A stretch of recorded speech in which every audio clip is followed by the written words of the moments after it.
got a wonderful recipe for your afternoon snack and your breakfast. You will love it for sure. This recipe has no sugar, no flour for consistency, no gluten, and it's also an egg-free recipe, so it's interesting if you have any kind of egg allergy. It's a recipe that has protein and is delicious. It will keep you full. You will love it. Stay until the end. You won't want to miss it. If you like easy, quick, and healthy recipes, you will love the channel, so go ahead and subscribe. Remember to activate the bell to receive notifications. I have new videos every day. You will love them. Let's get started. The ingredients with the quantities and nutritional information are down here in the description. So the first ingredient I have here is my banana. You'll see here that my banana was even a bit more speckled with black, which means it's riper. And with that, we can bring the sweetness we need to this recipe without necessarily adding sugar or sweetener. Of course, this ends up being a very personal matter, as some people still have a palate very attuned to sweetness and are very used to eating very sweet things. If it's absolutely essential for you to add some type of sweetener, you can use stevia, a more natural sweetener. I think it's not necessary because the banana already sweetens a lot. But as I mentioned, this is really a very personal choice. But if you choose to use something, at least look for a non-caloric sweetener, as I mentioned, so as not to alter the amount of calories and carbohydrates in the recipe here.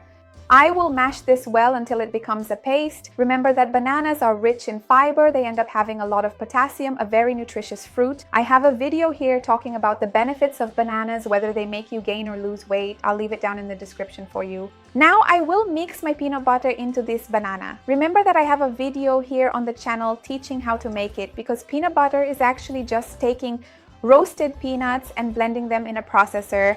I have a video here explaining the step-by-step to make it really creamy like this. Remember that the peanuts will definitely add protein, fiber, and healthy fats here, and will provide a lot of satiety in our recipe, making it more balanced. So let's mix this well until it becomes more homogeneous. Now, I even switched to using a metal spoon, and I have to say it makes it absolutely incredibly easier to mix all the ingredients, everything. I will transfer this to this cup, clean the sides here, and then I'll put it in the fridge before we add our topping, because this will also change the consistency of the cream. So I'll be back with it shortly so we can make the topping and then taste it.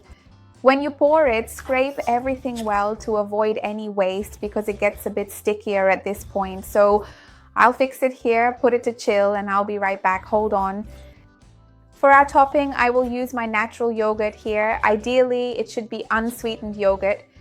I have a recipe on the channel on how to make yogurt, and I'll leave it below. If you choose to buy for it to be a good quality yogurt, it should be just milk, reconstituted milk or not, and the lactic culture. Remember, I have a video on the channel on how to choose a good yogurt. I'll leave it below in the description.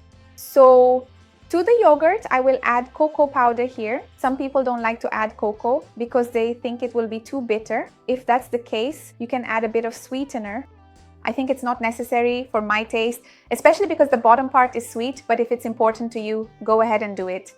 It's better for you to add cocoa and a bit of sweetener than to use chocolate powder, because cocoa will bring fibers, anti-inflammatory potential, antioxidants. Let me mix it well, because cocoa really takes some time to mix. It has slightly poorer solubility, so I'll mix it slowly here, and then I'll get our bottom part to add this topping. I'll be right back. So now let's put this delicious chocolate cream on top. And then we can either put it in the fridge to chill a bit more or not. You saw that when I put it in the fridge to chill, even though it was just a short time, just enough to separate the ingredients and prepare here, the bottom part already becomes firmer. So I'm going to organize here, clean the sides, make everything look nice, and I think I'll leave it in the fridge for another 5 minutes just to get the ideal consistency for you to see, and then I'll be back shortly. Hold on, I'll be right back.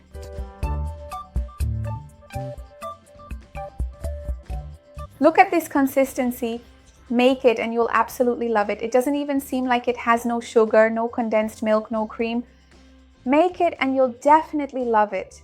Look at this, without any type of flour to thicken, it even looks like it's from a restaurant.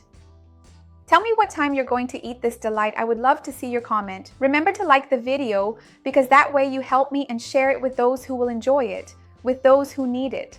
Let's together expand this chain of goodness. That's what I want here with the channel. Let's taste it.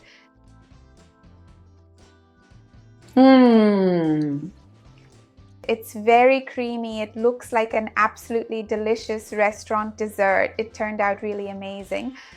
So make it and you'll love it. See you next time. Bye.